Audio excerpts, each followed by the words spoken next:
soo dhaweysteen walaalaheenna kooxda kubadda kolayga ee Garowe City kuwaasoo ka yimid tartamo ay ka soo qayb galeen tartanka bariga iyo bartamaha caasimadda bariga iyo bartamaha Afrika oo ay ka soo galeen kaalinta labaad aad iyo aad baan ugu hambalyeeynaa waxaan ku soo dhaweynaynaa magaalada Garowe ku soo dhawaada caasimadda Puntland ku soo dhawaada gurigiinii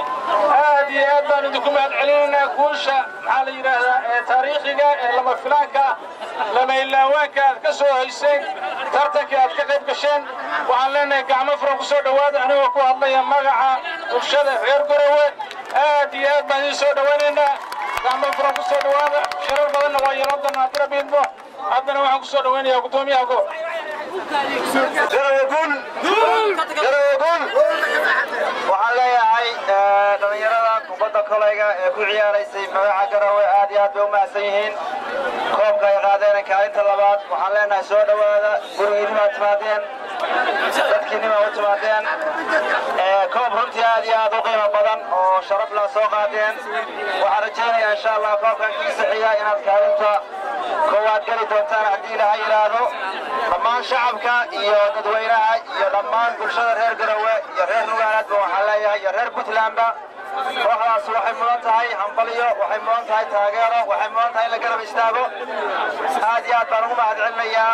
dhammaantood waana soo dhaweynaynaa boqolkiiba boqol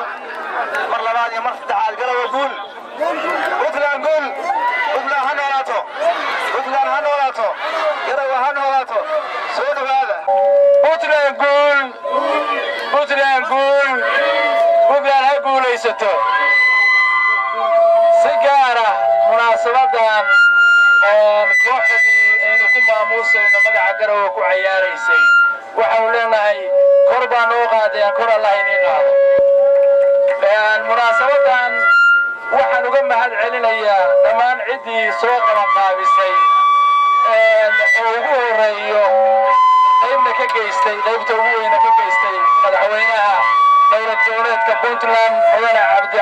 Cabdiweli Maxamed Cali Gaas waxaan sidoo kale uga mahadcelinayaa shacabka reer Garowe shacabka reer Garowe gudoomiyaha gobolka duqa magaalada iyo dhammaan wasiiradii saaxiibada ahaa ka qayb qaadatay soo dhaweyntan si aad iyo aad xaqiiqdi ah ayay noo dhiirigelinaysaa maanta waa maalin aan la soo koobi karin qiimaha iyo farxadda ay noo leedahay. Brothers, welcome to Garowe City. You know how it is. Thank you for doing a good job. Garowe welcomes you guys. This is Quincy. أنا وتاجرياشا Garowe City قلنا باسكتبول كواحد سود وين ولا كوش نسويه كواصو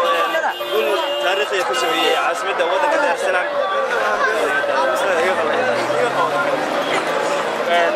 همبلي كتير كجراديويشن مالنا هاي ولا Garowe وكل تاريخي نسويه وطن كدار سلام قارهان دار سلام وسود وين